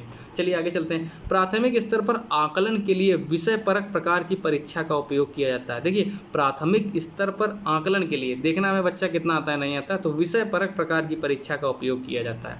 ठीक है, देखिए ये थोड़ा सा एक गड़बड़ लग रहा है। क्यों गड़बड़ लग रहा है, जैसे अगर आपने एक ही सिर्फ अपने का कक्षा 4 का लड़का आया और हमें आती है मैथ, तो हमने सिर्फ उससे क्या किया, मैथ सी पूछ ली, और पता पड़े उस बच्चे की मैथ सी बी के बाकी सब कुछ सही है, तो हम विषय परक प्रकार की परीक्षा का प्रयोग नहीं करेंगे। हमें क्या होता है, देखिए कोई भी परीक्षा होती है उसमें सारे सब्जेक्ट होते हैं, क्योंकि सारे सब्जेक्ट में से अब ऐसा नहीं किसी एक सब्जेक्ट को आपने परीक्षा करा ली तो वही सब्जेक्ट सबका मजबूत हो, इसलिए। ठीक है, चौथा क्या है, गणित और दूसरे पाठ्येतर क्षेत्रों के बीच के संबंध को उजागर किया जाता है। गणित और दूसरे, देखिए अब अगर आपने 4x3 लिखा है तो क्या हिंदी में इसका कहीं उपयोग है कहीं ना कहीं आपको उपयोग आता है, आपने 4 पन्ने पलटे ये सब। ठीक है, तो गणित क्या आपको हर एक विषय में यूज़ कराती है, दूसरे पाठ्येतर क्षेत्रों के बीच में संबंध को उजागर करना। ठीक है, पाठ्येतर क्षेत्र जैसे आपने क्या हुआ, आपके पापा ने दिया या मम्मी ने दिया कि बेटा जाओ 4 किलो कुछ भी लेके आओ, जाके 100 का नोट दिया, आप 4 किलो चीज़ कितने की भी मिल रही है, फिर आपने क्या किया उसका मल्टीप्लाई कराया, दुकान वाला कितने वापस करेगा, आप खेत पे खड़े हैं उसकी लंबाई चौड़ाई नाप के आपको बतानी कि इसमें कितनी मिट्टी भराई जाए, क्या किया जाए। ठीक है, तो क्या दूसरे क्षेत्रों में भी गणित का प्रयोग आपका किया जा सकता है। ठीक है, तो ये भी आपका सही था, ये भी आपका सही था। बचे क्या, 1 और 3 बचा था जो थोड़ा डाउट्स में था। तो देखिए पहला क्या था, गणित के अधिगम में भाषा और संवादों की भूमिका पर उचित ध्यान दिया जाता है। ठीक है, देखिए अगर कोई क्वेश्चन पढ़ा रहे हैं या कोई भी विषय पढ़ा रहे हैं तो थोड़ा सा भाषा पे तो ध्यान देंगे ही कि बच्चा किस भाषा में सीखेगा अच्छे से, जो भाषा उसे अच्छी आती है उसी में वो सीखेगा। तो हम क्या करेंगे, उसकी भाषा पर ध्यान देंगे कि वो कैसे सीखा जाएगा। ठीक है, तो इसे हम इन दोनों के कंपैरिजन इसे तो सही मान लेंगे, लेकिन हम इसे सही नहीं मान सकते हैं, ये गलत है, क्योंकि प्राथमिक स्तर पर आकलन के लिए विषय प्रकार परीक्षा का उपयोग हम नहीं कर सकते हैं। ठीक है, और इसने नहीं पूछा है, इसलिए हमारा ऑप्शन नंबर 3 सही होगा। ठीक है, चलते हैं अगले क्वेश्चन की तरफ। क्वेश्चन नंबर 49 क्या कह रहा है, निम्नलिखित में से कौन से कथन की सहमति गणित के संरचनात्मक दृष्टिकोण है, रचनात्मक या संरचनात्मक दृष्टिकोण से की जा सकती है। ठीक है, तो क्या है, जैसे पहला ऑप्शन देखिए, गणित तथ्यों को सीखने के बारे में है। गणित तथ्यों के सीखने के बारे में, हाँ कुछ तथ्य हैं जो गणित सिखाती है। ठीक है, थोड़ा सा मान लिया। अगला देखते हैं, गणितज्ञों से सच्चाई का आविष्कार अपेक्षित होता है। नहीं, ऐसा तो हम कुछ नहीं कह सकते हैं। ठीक है, क्यों, हमें अगर आप जब बच्चे को सिखाते हैं 4 × 3 = 12 ही होता है, ये प्रूव कहाँ करते हैं हम लोग कि 12 भी होता है, आप बताओ। ये तो उन्होंने बताया है और हम इनके आविष्कारों के हिसाब से चल रहे हैं, ये सही है या गलत हमें क्या पता। कोई भी चीज़ होती है, जैसे पहले क्या कहा गया कि सूर्य परिक्रमा कर रहा है पृथ्वी का, तो ये उस समय बताया गया तो आदमी ने यही माना, लेकिन बाद में और साइंटिस्टों ने किया, जब उन्होंने क्या बताया, नहीं सूर्य तो बस स्थिर है, पृथ्वी परिक्रमा लगा रही है। ठीक है, तो हम इसे सही नहीं मान सकते हैं। गणित पूर्णतया विषय परक है, नहीं ऐसा कुछ नहीं, गणित का प्रयोग आप दूसरे क्षेत्रों पर भी कर सकते हैं। ठीक है, तीसरा क्या है, मानस दर्शन गणित का महत्वपूर्ण पहलू है। मानस दर्शन, इसका मतलब क्या है, मानस दर्शन आपके जीवन में घटने वाली घटनाओं को आप अपने गणित के पहलू से जोड़ें, और गणित का प्रयोग आप हर जगह करते हैं। आप गाड़ी भी चला रहे हैं, कितनी स्पीड में जा रही है, कितनी दूर जा रहे हैं, कितने मिनट में जा रहे हैं, आप हर जगह इसका प्रयोग कर रहे होते हो। ठीक है, तो आपको क्या होगा, गणित तथ्यों के बारे में सीखने में ये भी नहीं होगा। आपका ऑप्शन इसका क्या होगा, 4 सही होगा। मानस दर्शन गणित का महत्वपूर्ण पहलू है।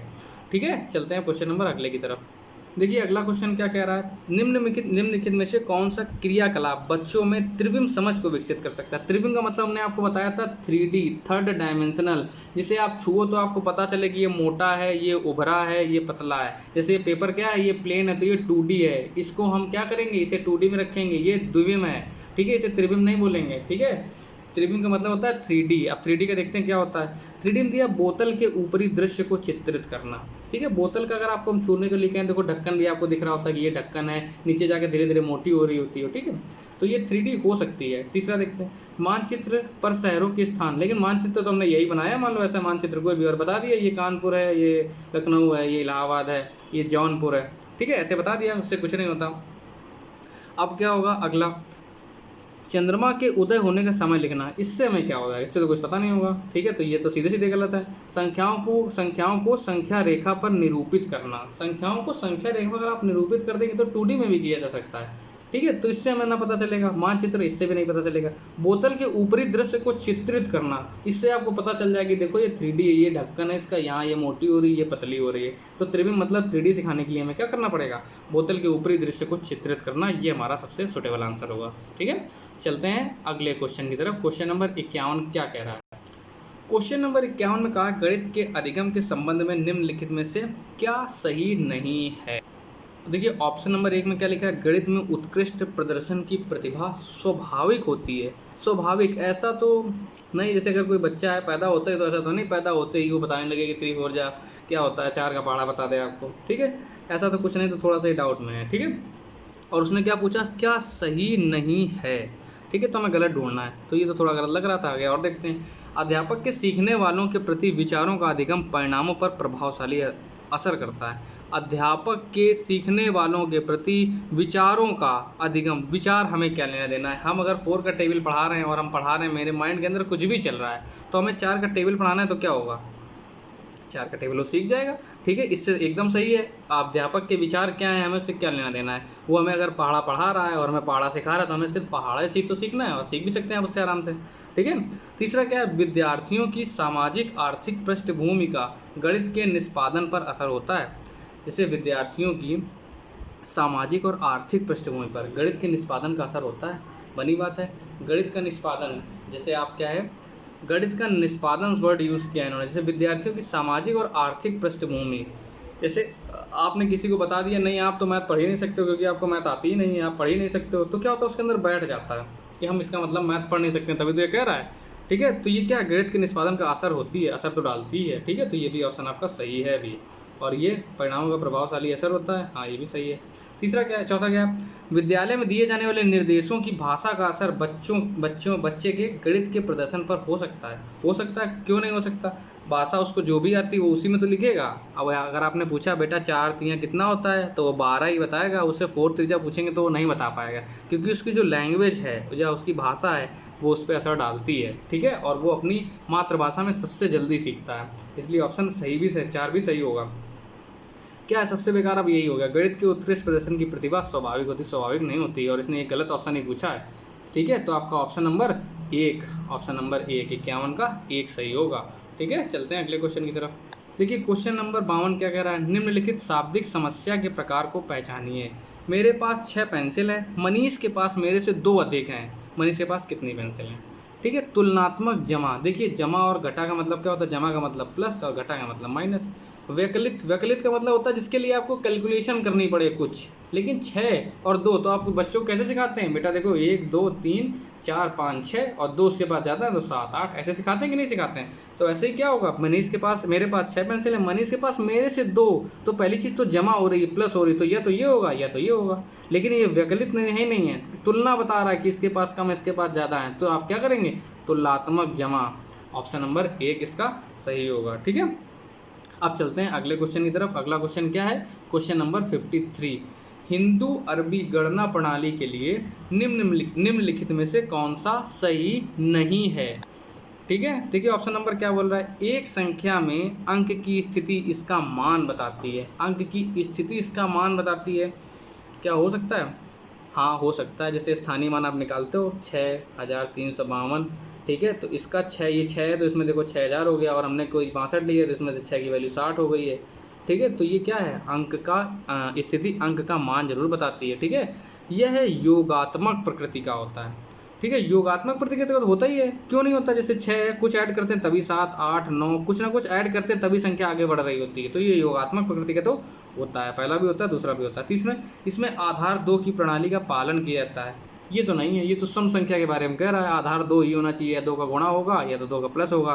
तो ऐसा नंबर में तो नहीं होता। हिंदू अरबी गणना में, गणना नंबर आप जैसे गिनते हैं 1 2 3 4 5 6, तो इसमें ऐसा 2 का कहीं कुछ नहीं होता, ठीक है। तीसरा क्या, यह गुणात्मक प्रकृति का होता है। आप कुछ नहीं मानते तो 1 का गुणा मान लीजिए, सब में 1 का गुणा हो रहा है, तो ये गुणात्मक प्रकृति का तो है, ठीक है। लेकिन ऑप्शन 3 आपका गलत है, ठीक है। और आपने गलत ही पूछा था, तो ऑप्शन सी आपका क्या होगा, आंसर होगा 53 का 3 होगा, ठीक है। चलते हैं अगले क्वेश्चन की तरफ।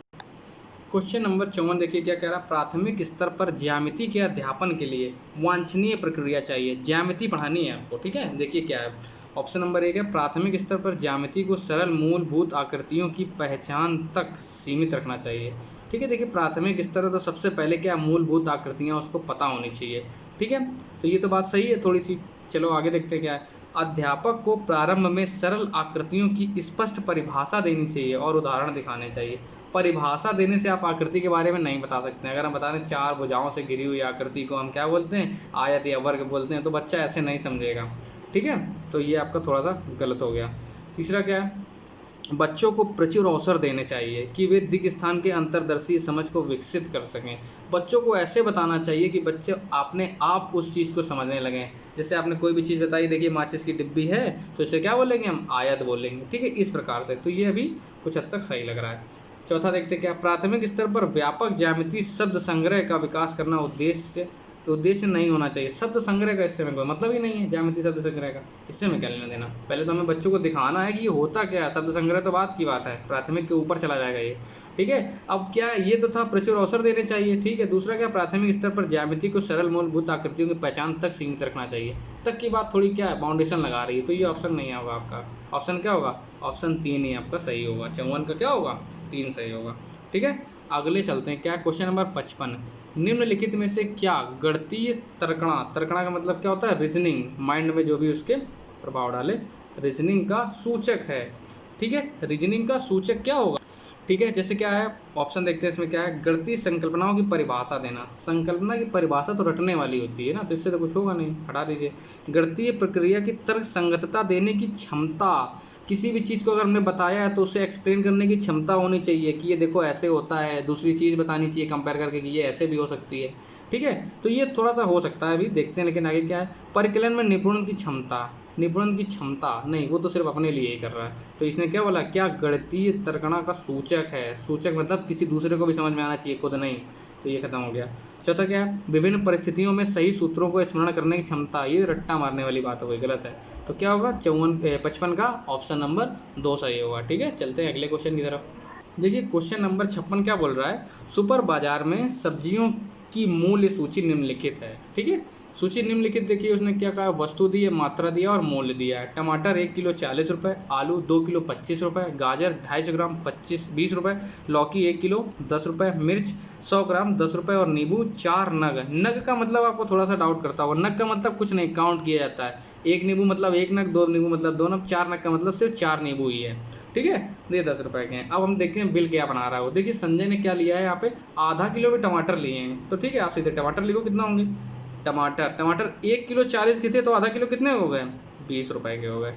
1 किलो आलू लिए हैं, आलू देखो 2 किलो 25 के हैं, तो 1 किलो कितने के होंगे, 25/2 मतलब 12.5 रुपये के होंगे, तो आपने 12.5 रुपये लिख लिए, ठीक है। देख लीजिए ध्यान से, 2 किलो आलू है 25 का, तो 1 किलो कितने का होगा, 12 दूनी 24, 1 25 मतलब हमने 12.5 रुपये ले लिए। आधा किलो क्या है, गाजर लिए, गाजर 250 ग्राम 20 रुपये की है, तो आधा किलो कितने की होगी, 40 रुपये की होगी। गाजर देखिए 250 ग्राम 20 की थी, तो आधा किलो लेनी है, तो आधा किलो मतलब 40 रुपये की, ठीक है। 250 ग्राम मिर्च है, मिर्च कितने, 100 ग्राम 10 की है, 200 ग्राम 20 की होगी, 250 ग्राम कितने की होगी, 25 रुपये की मिर्च हो गई। आप देखते होंगे सब्जी लेने जाते हो, काफ़ी सरल क्वेश्चन है। और 6 नींबू खरीदे, 4 नींबू 10 के हैं, तो 6 नींबू कितने होंगे, 15 रुपये के होंगे। 50 पैसे तो ऐसे ही आ जाएंगे, 5 5 10 2 12, हाथ से लगा 1 2 1 3 हो गया, 4 5 6 7 8 9 10 11, ठीक है। कितना हो गया, आपने 112 रुपये 50 पैसे का सामान ले लिया। फिर देखिए क्वेश्चन में क्या कहा, उसने 200 का नोट दिया है, उसे कितने रुपए वापस मिलेंगे, ठीक है। क्वेश्चन ये देख लीजिए पूरा, तो आपने 200 का नोट दे दिया, 200 का नोट दिया और 112 रुपये 50 पैसे कटवाए हैं। तो 10 यहाँ आ जाएगा हासिल, 10 में से यहाँ तो 0 0, 10 में से 5 गया 5, यहाँ बचा 9, 9 में से 2 गया 7, 9 में से 1 गया 8 और 1 में से 1 गया 0। तो कितने वापस करेगा आपको? 87 रुपये 50 पैसे। ऑप्शन नंबर 2 सही है इसका, ठीक है। 87 रुपये 50 पैसे वापस करेगा वो आपको। देखिए क्वेश्चन नंबर 57 में क्या कह रहा है, मैं एक 2 अंकों की संख्या हूँ, दहाई के स्थान पर अंक और इकाई के स्थान पर अंक क्रमिक अभाज्य संख्याएं हैं। तो देखिए सबसे पहले क्या है, आप इस क्वेश्चन को जैसे क्या जो क्वेश्चन में सिखाया गया है स्कूल में, आप इसको वैसे मत करिएगा। वैसे काफ़ी टाइम होगा और ऑप्शन क्या होगा, हो सकता है गलत हो जाए। आप ऐसे क्वेश्चन को जिसमें ये बताया मैं ये संख्या हूँ वो संख्या हूँ, इसको आप ऑप्शन से करिएगा। देखिए कितने आसानी से होगा ऑप्शन से। मैं 2 अंक की संख्या हूँ, ठीक है, आपने मान लिया 2 अंक की संख्या है। दूसरा हिंट उसने क्या है, दहाई के स्थान पर अंक और इकाई के स्थान पर अंक क्रमिक अभाज्य संख्याएं। तो हम देखते हैं क्या कितने क्रमिक अभाज्य संख्याएं। ऑप्शन देगा 5 7 2 3 3 5 1 3, ये तो चारों क्रमिक अभाज्य संख्याएं हैं। तो अब हम जिससे कोई हिंट नहीं मिला। सबसे बड़ा आगे देखिए क्या कहा है, अंकों का योग जो है 3 और 4 का गुणज होना चाहिए। मतलब जो अंकों का योग है वो 3 से भी डिविजिबल हो और 4 से भी डिविजिबल हो, मतलब उसमें भाग 3 से भी जाए और 4 से जाए। जैसे हम एक एग्जांपल जैसे 57 दिया है तो 5 + 7 7 5 12 हो गया। 12 आप जैसे 3 चौको 12 भी होता है और 4 तियाँ 12 भी होता है। देखो दोनों से जा रहा है, तो इससे देखिए आपने तुरंत बता दिया कि 57 ही आया। दूसरा देखिए 23 क्या है, 23 3 से जाता नहीं है, देख लिया आपने। 3 से 35 जाता नहीं है, 13 जाता नहीं है। 3 से डिविजिबिलिटी का रूल क्या होता है, एडिशन जो है इनका जो भी भागफल आता है, ये अगर भागफल 3 से डिवाइड है तो संख्या भी 3 से भाज्य होती है, ठीक है। तो आप इससे करिएगा, 2 मिनट में आंसर निकालेंगे। अंकों का योग 3 और 4 का गुणा जो, तो आप बस 3 और 4 का सब में भाग करा लेना। जैसे 57 में 3 का भाग क्या रहा है, हाँ आ जाएगा। और किसी में नहीं जाएगा तो बस आपने सीधे कहा ऑप्शन नंबर आपका 1 57 सही है, यही आपका सही रहेगा, ठीक है। चलते हैं अगले क्वेश्चन की तरफ। अगला क्वेश्चन देखिए क्या है, 58 नंबर है। एक रेलवे स्टेशन पर कार की पार्किंग दर लिखी हुई है। अगर आप 2 घंटे तक पार्क करेंगे तो 50 रुपये, 2 घंटे से ऊपर 5 घंटे तक 75 रुपये, 5 घंटे के पश्चात 8 घंटे तक का अतिरिक्त घंटा 10 रुपये। 5 घंटे के पश्चात क्या हुआ, 8 घंटे तक का 5 घंटे के लिए तो वो हो गए, और 8 घंटे तक प्रति अतिरिक्त घंटा 10 रुपये देना है। और 8 घंटे के ऊपर और 12 घंटे तक ये लगेगा। 12 घंटे से ऊपर और 24 घंटे तक, मतलब आप 12 घंटे 24 घंटे खड़े के तो कितने आएंगे, 250 रुपये देंगे। अब देखिए क्वेश्चन क्या है, राजीव ने अपनी कार को 7 AM मतलब सुबह 7 बजे पार्क किया है और उसे उसी दिन ही लेने वह 4:30 PM पे गया है। ये सुबह का 7 बजे था, ये 4:30 शाम का है, तो उसे कितने रुपए का भुगतान करना पड़ेगा। देखिए सुबह 7 है तो हमने कहा था पहले इसे 12 के फॉर्म पे इसे कन्वर्ट करेंगे, दोपहर के 12 बजे। 7 से 7 मतलब 5 घंटे लगेंगे उसे दोपहर के 12 बजे तक आने में, तो 5 घंटे तो आपके पास ये हो गए 12 बजे तक ही आने में, ठीक है। आप ऐसे क्वेश्चन को हमेशा 12 तक सॉल्व करेंगे, जिससे आपकी कैलकुलेशन जल्दी हो जाएगी और आसानी से होगी। तो आपने क्या कहा, 12 तक गए तो 5 घंटे आपके 12 बज गए। अब शाम को 4.5 घंटे और है, 4:30 बजे लेने आए तो 4.5 घंटे और हो गए। 30 और 5 4 9, तो उसने देखिए कितना टोटल 9.5 घंटा, 9 घंटा 30 मिनट गाड़ी खड़ी रखी है। तो 9 घंटा 30 मिनट 8 घंटे और 12 घंटे तक, इसी के बीच में तो आया गड्ढे में, तो कितने पैसे देगा, 150 रुपये तो देगा। तो क्या होगा, ऑप्शन नंबर 2, ऑप्शन 2 सही होगा इसका, 150 रुपये देगा, ठीक है। चलते हैं अगले क्वेश्चन की तरफ।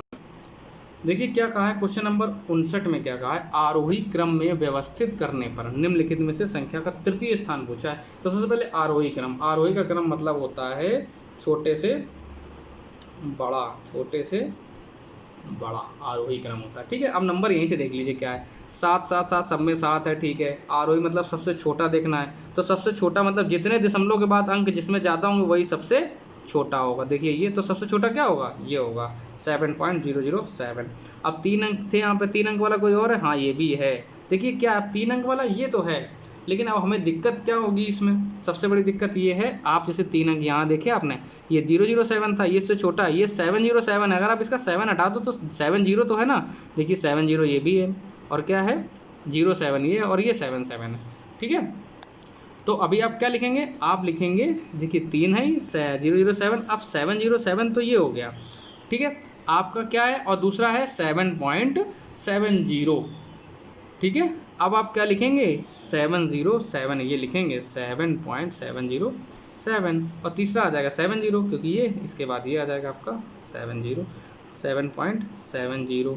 ठीक है। तो अगर आप देखेंगे इसे तीसरा अंक ही तो पूछ रहा है वो हमसे, तो तीसरे अंक पे क्या लिखा हुआ है 7.70, यही तो आ रहा है 7.70 तीसरे अंक पे। तो हमारा आंसर क्या होगा 7.70 होगा। 7.07 क्या है, ऑप्शन नंबर 1 में ही है, तो सीधे ऑप्शन नंबर 1 आपका 7.70 ये आपका आंसर सही होगा।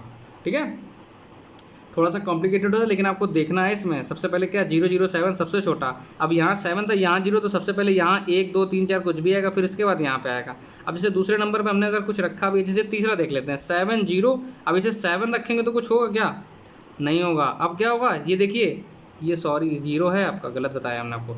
ठीक है, जैसे 007 अब फिर यहाँ कुछ आएगा, तो देखिए दूसरे डिजिट में कुछ क्या आएगा, अब 3 डिजिट का नंबर तो यहाँ पे है लेकिन क्या है 70, यहाँ 7 है तो ये तो बड़ा है, तो देखेंगे क्या हम 07, मतलब ये इसका मतलब क्या है, अगर पहले नंबर को आप देखोगे तो इसका मतलब है 7.070 लिखा हुआ है ये, तो दूसरे डिजिट पे आया ना नंबर। अब यहाँ दूसरे डिजिट पे कुछ नहीं था तो दूसरे नंबर पे ये आएगा, फिर तीसरे नंबर पे ये आएगा। क्यों तीसरे नंबर पर आएगा, क्योंकि 0 अब यहाँ पे कुछ आना चाहिए तो यहाँ पे कुछ आ गया, इसलिए तीसरे नंबर पर क्या होगा 7.70 ही होगा।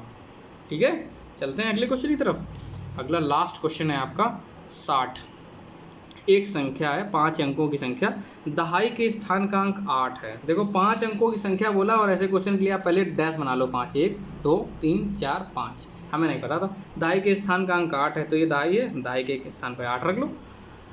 और अंक का देखिए क्या 8, इकाई के अंक का स्थान जो है दहाई के अंक का 1/4 है। क्या कह रहा है, जो इकाई पे रखा हुआ है नंबर वो दहाई का 1/4 बोला। देखो 1/4, तो 8 का 1/4 मतलब 8/1/4, 4 दूनी 8, 2 होगा कि नहीं होगा, तो हमने क्या रख दिया 2 रख दिया यहाँ पे, 1/4 हो गया।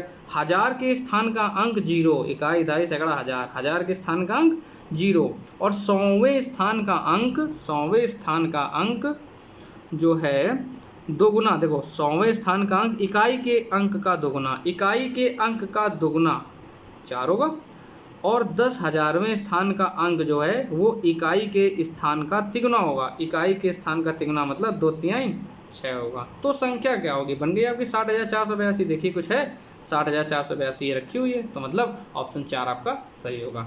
ठीक है, इससे आपका सीटेट का 2019 में जो दिसंबर में पेपर आया है ये पूरा पेपर आपका सॉल्व हो गया। ठीक है, कल फिर से मिलेंगे अगले पेपर 2019 जो आपका जुलाई में हुआ होगा उसका सलूशन लेंगे। ठीक है, थैंक यू।